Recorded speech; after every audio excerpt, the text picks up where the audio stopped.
Welcome back to the Man United stream, everybody. Hope you're doing well. It is a lovely sunny morning in the UK, and wow, it is hot. It's hot out there. We're getting our summer really late on in this year, so I'm enjoying every second of it. I hope you are doing well and having a good time out there.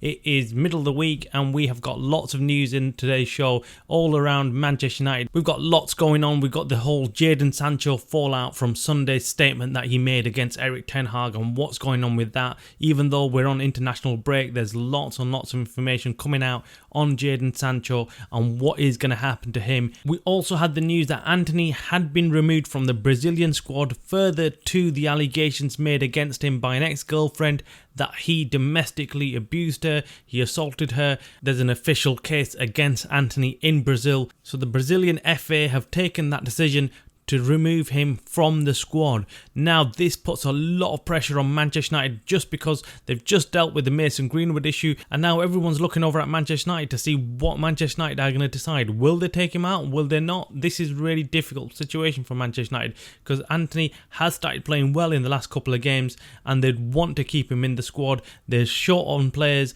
They don't know who else to bring in, especially with Jadon Sancho now making that crazy statement. We're hearing rumours that the Glazers might be looking at 2025 as the year to sell Manchester United. They believe that it'll be valued a lot more when it comes to that year. We don't know why, but clearly they believe that it's going to be valued a lot more. However, yesterday there was an historic fall in the share price of Manchester United. For the 11 years that Manchester United has been on the stock exchange, it fell 20% in one single day. Yes, that was around about 500 million plus pounds going off the value of Manchester United in a single day. That must have sent shivers down the spines of all the Glazers sat there watching that share price fall in one single day by 20%. That's huge. That is great news for most Manchester United fans because we want the Glazers to realise that this is going only one way if they stay in charge. So we've got lots and lots of stories to cover in today's show, but we are going to stick with the Glazers because I'm sure lots of fans have tuned in and are watching the show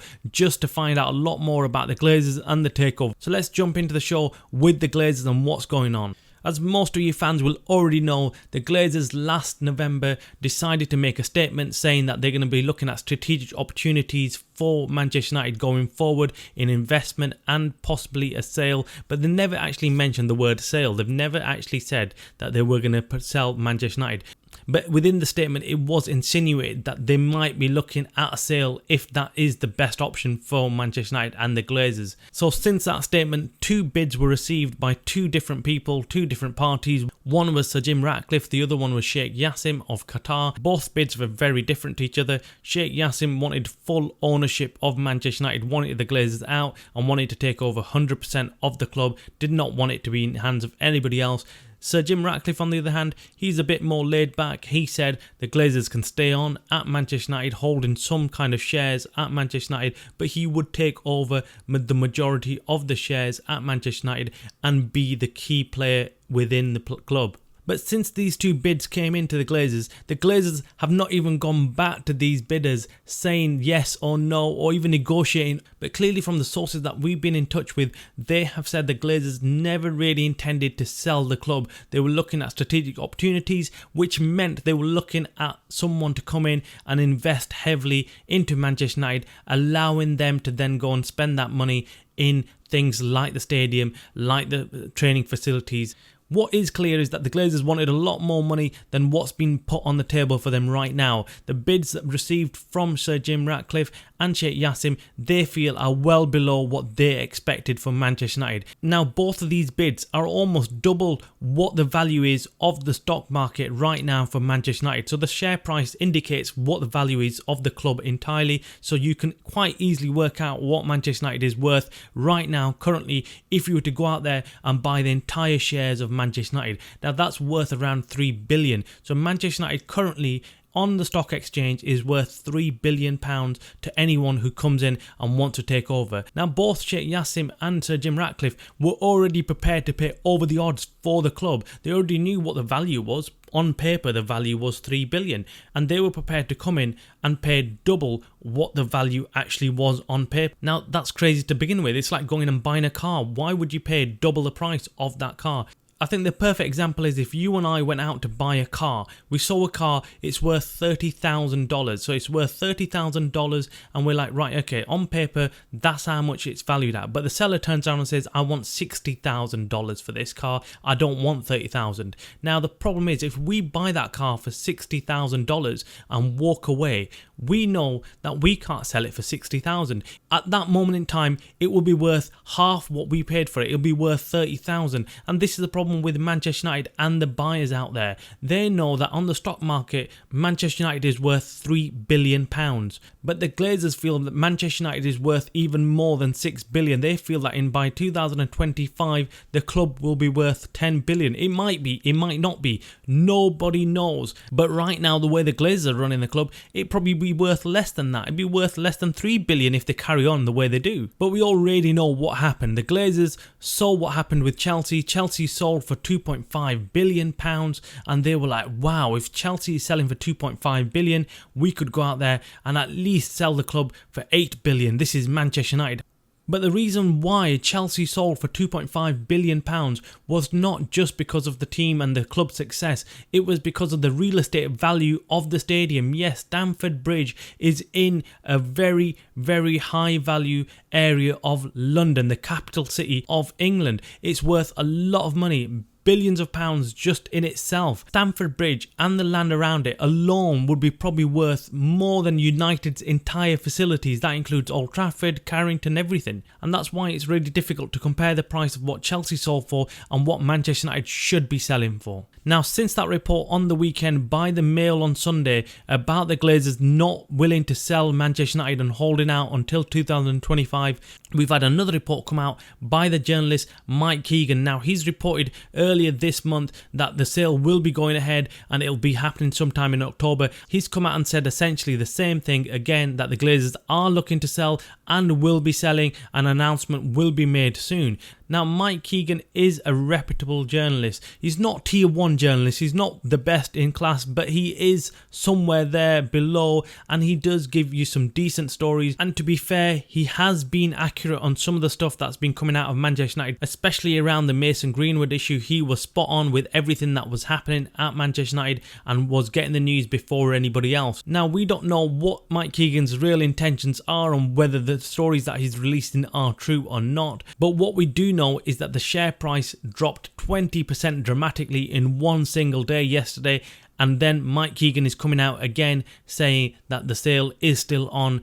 So we don't know what the purpose of him reporting that is. But what we do know is that the Glazers are cornered. Yes, the Glazers are cornered. Since the statement last November and then receiving the bids from the two parties, the Glazers are now stuck in a rock and a hard place. If they stop the sale and refuse to sell the club, the share price will dramatically fall even further and may end up valuing Manchester United well below $3 billion. So the good news for lots of Manchester United fans is that the Glazers have nowhere to run. They can't go anywhere. They are snookered. They are screwed, essentially. The Glazers are screwed. They don't know what to do, because if the Glazers sell, they're going to be unhappy, believing that Manchester United will be worth $10 billion in the future. And if the Glazers choose not to sell, the value of the share price will drop, meaning that their back pocket will be hit hard.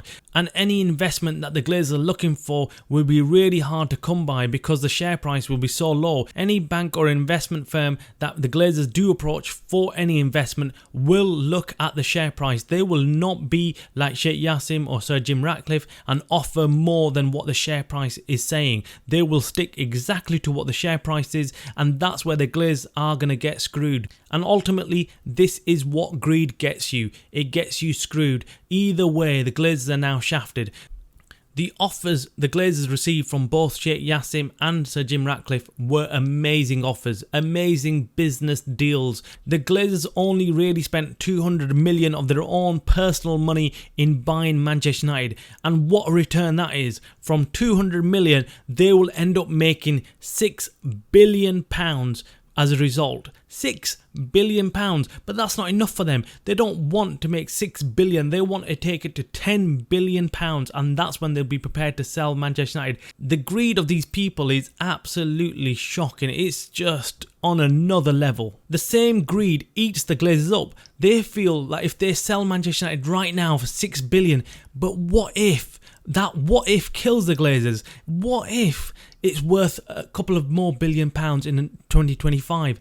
What if Manchester United could be worth 7 billion in a couple of years, or 8 billion? We're leaving at 1 billion or 2 billion on the table. That's what the Glazers think. The Glazers feel that they're leaving money on the table and walking away from Manchester United. And that is the biggest problem we have with the Glazers. The Glazers do not have to leave Manchester United. They don't have to do anything. They can sit there without making any move. They won't really affect them. Manchester United is a steady ship. It carries on making money for them. They don't really need to go ahead and sell. But if the share price continues to drop like it did yesterday and it has further falls, the Glazers will panic and they will have to sell, and they'll have to sell quick before the share price drops to such a level that they will not even get the offers that they've already received from Sheikh Yassim or Sir Jim Ratcliffe. What are your thoughts on the Glazers? What do you think? This is really interesting to hear what the fans of Manchester United think of the Glazers. Most of you can't stand the sight of the Glazers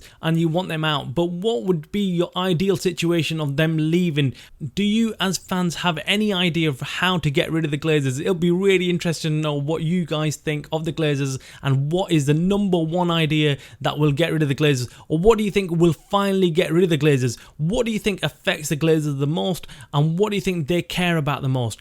Drop your comments below, hit that like button on the video, and if you're new to the channel, please go and subscribe because we give you all the latest Manchester United news and opinion in one single show. Okay, so now let's talk about Jadon Sancho and what he did on Sunday, which has caused a huge media storm around Manchester United, around Erik ten Hag and around Jadon Sancho. Jadon Sancho clearly made a huge mistake by putting out that statement on Sunday immediately after what Erik ten Hag said about him around training and not training hard enough and not getting selected for the squad against Arsenal. Now, I said this on Monday, that's not harsh. Erik ten Hag was not wrong to come out and say that. Sometimes managers feel that they have to come out and call out players publicly to get them to move and do better. I don't think Erik ten Hag did anything wrong in saying what he said, but the way Jadon Sancho came out with that statement literally hours after Erik ten Hag's press conference, I think was unacceptable, and Jadon Sancho will be punished for what he did. I think he's going to get sanctioned by the club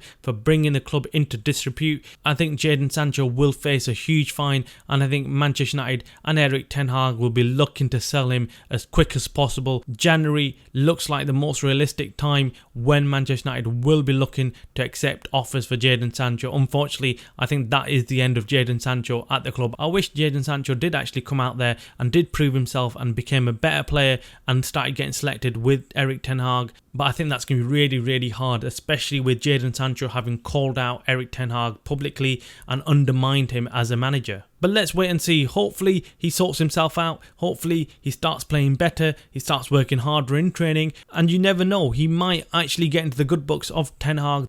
In other news, we've heard that Antony has been dropped by the Brazilian international team, and that's because of allegations made by an ex-girlfriend that he physically abused her. And yes, this is not good news. This is again like the Mason Mount news, isn't it? We've got this issue with a player who's been accused of domestic abuse, assault, physical abuse towards a female, and this could be a real problem for Manchester United, who do not want to lose any more players, but then they've got the problem that they've just dealt with Mason Greenwood, and they have to show that they take these things seriously, and they will deal with Antony. If they don't deal with Antony, they could have another issue like Mason Greenwood, where the fans will get on the back of Manchester United and ask why they haven't suspended Antony whilst this investigation is going on. It is not good news. Ten Hag will not want to lose Antony because he's been playing well in the last couple of games and there's not enough players to come in and take his place. Manchester United are already struggling with injuries within the squad and they don't want to lose another player. We'll keep you updated with all the news that does come out with Antony and what Manchester United will decide. Right now we are on an international break. It gives some respite to the Manchester United manager